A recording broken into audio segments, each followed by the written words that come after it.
Hello, Adab. I am Dr. Mohammad Riaz, Head of the Department of Journalism and Mass Communication at Alia University, Kolkata. The topic of my today's brief lecture is Media in Post-Truth India, Battles of Narratives and How Muslims are Losing It. So media, as we all know, it plays very important role in any democracy, especially particularly in a system or administration which is democratic, not so much maybe in monarchical or authoritarian system. In fact, even in monarchical and authoritarian system, media has very important role. It does the role of what we say propaganda. It helps in the narratives of the state. So this is an important term which I'll be referring to again and again in today's lecture, narratives, and how what I see the role of media, whether in any system of administration or governance, is of building narratives. And I'm not saying narrative in singular but narratives in plural. And so in authoritarian country or in monarchical system or even in a theocratic state, often it is one narrative, that of the state, which is the predominant or hegemonic narrative. But in democratic system or in any pluralistic system, there are a number of narratives. There is something called grand narrative, and so one important narrative which is of the ruling force, there is this famous quotation of Marx that the ideas of the ruling class is the ruling idea of any society, and so that one narrative becomes the predominant narrative or the grand narrative of any society. I can give you some examples. For example, we say that democracy is about freedom of expression or free speech. Democracy is about civic rights, freedom of movements. Okay, or like say Islam is, if we talk about say meta narrative of say a religion like say Islam. So Islam means peace and submission to God.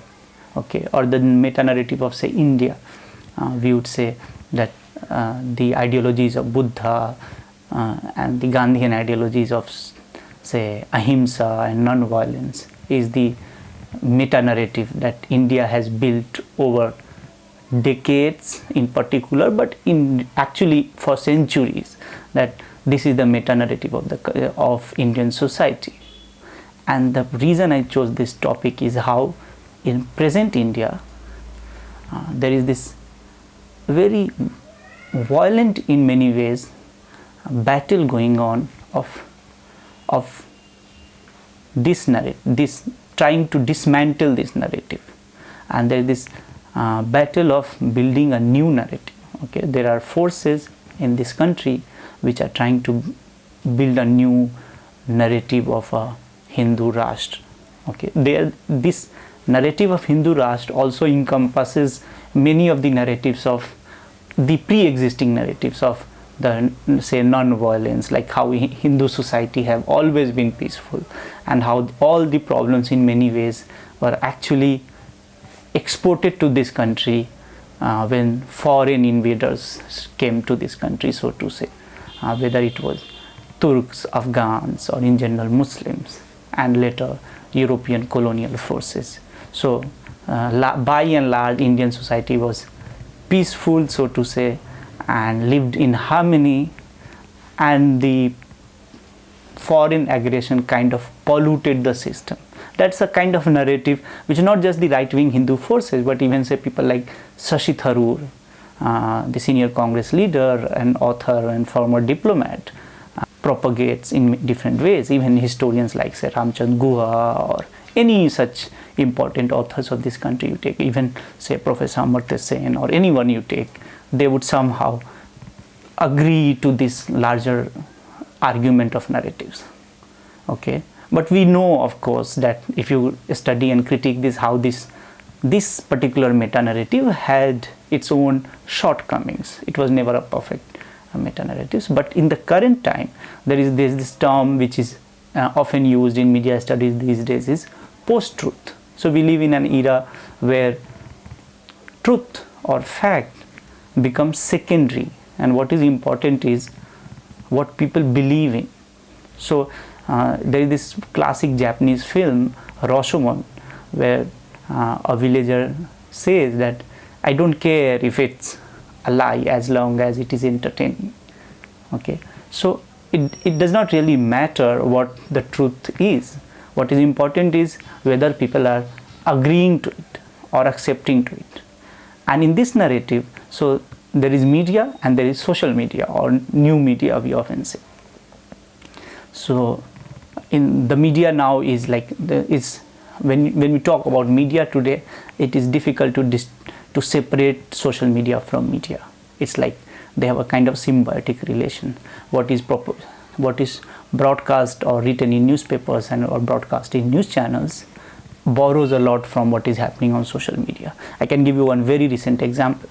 There a Tanishq, a jewelry company, this is the season of festivity in our country, and so they launched a ad where they showed a Hindu girl being married in a Muslim family and how they are being welcomed by and celebrated when she was pregnant by the family, the Muslim family. The Hindu festival of not actually a festival, but this ritual when the woman is pregnant is being God Bharai Rasam is being celebrated by the Muslim family. But this created a controversy of how the brand is in a way promoting love jihad. And because there was so much of hangama, so to say, on social media, the company was forced to withdraw. And of course, it was covered by all media. So this is one example of how in this narrative, so the ad, if we take this ad as the trying to propagate the old narrative of India is a harmonious country where Hindus and Muslims and people of different faiths live together, was being challenged on social media primarily, and then it came to media also, and the company was finally forced to withdraw the ad. So there is this battle of narratives which is going on, and you can see, we all witnessed this when the anti-CA protest was going on. One can give you hundreds of examples of, like say, Shaheen Bagh mein muft mein biryani milti hai. Almost so many channels actually showed this. Of course, it all again started on social media. Okay, and then there were these, one can name actually news channels like say Z News, and there's this channel India something by the editor is Deepak Chaurasia, and several other channels. So basically channels which are I won't say pro state, so to say, but pro the current regime. The channels which are very, like say, pro the current ruling regime, and these channels, Z News, Republic TV, to some extent Times Now, even India Today and other channels, most of the channels had some kind of biases against the whole anti-CA protest. Why? Because again, this is the battle of narrative. So somehow the channels believe that these media houses believe that the CA bill, Citizenship Amendment Act, in itself is good, like it's a welcome and positive amendment which should be welcomed.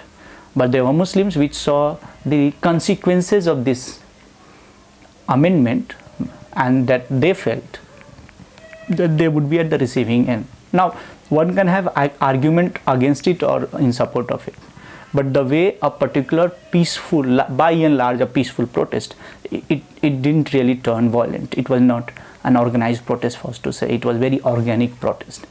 There were students who were protesting at Jamia and Aligarh, and at Jamia twice they were lathi charged, and then a spontaneous protest began in say Shaheen Bagh, and later it spread to all over the country. So it was not a organized protest, so to say. That's what we all have observed and most people agree. However, the state and the police in particular have something else to say. They say that it was foreign funded and all. So again, this is all about narratives, how a particular narrative is being pushed, and why these young Muslim activists became the targets. They became targets because they were trying to challenge the narratives. And anti-CA protest was perhaps for the first time that in 5-6 years of this government, more than 6 years now of this the current BJP government, they was being challenged to such an scale for the first time. For weeks they got so much of negative coverage in all places. But this movement in itself also gives us lessons and about how the government didn't even pay heed to how, say, New York Times, Washington Post, BBC and all the international media was reporting. In fact, when the violence in February happened in Delhi, there was this footage by BBC and international media were showing about how this pogrom, so to say, was appeared to be pre-planned, and how members of certain committee were targeted. But they didn't really care. In fact, later police have arrested more Muslims who were actually the victims in this case. And then we know that the pandemic happened and how the protest was forced to end. And we all thought that the pandemic will unite the country in certain ways, but again opposite happened, and there was this incident of now famous as Tablighi Jamaat incident.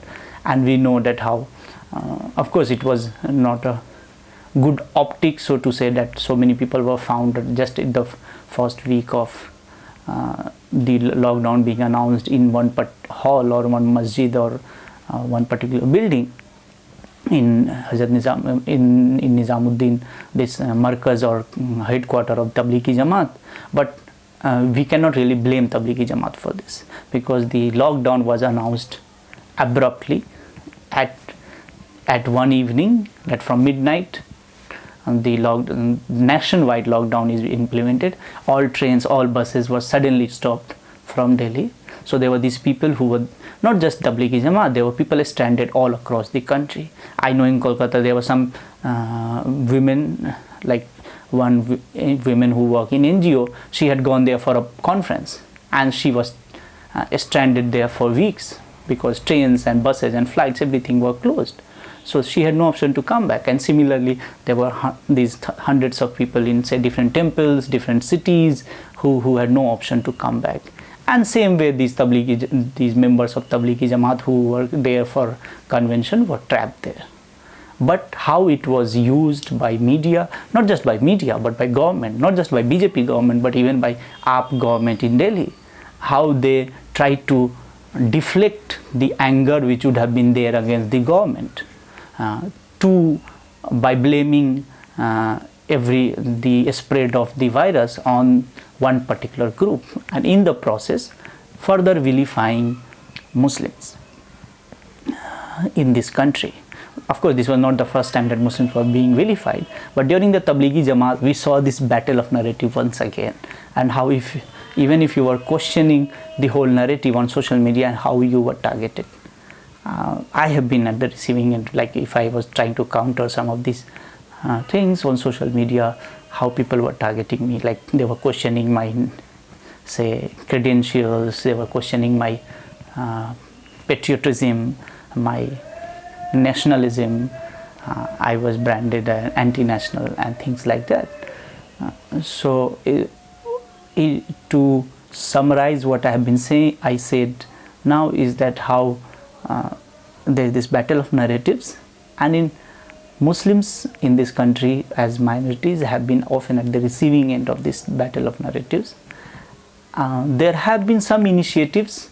It's not all black and white, of course. There have been some, like say there have been some alternate media, like say Two Circles, Be Muslim Mirror, India Tomorrow, even alternate websites like say Beyond Headlines and others try to cover alternate point of views, and they try to give a space to other alternate point of views. But by and large these have been very small and limited experiments, and so often we see Muslims losing the narrative battle here. Thank you.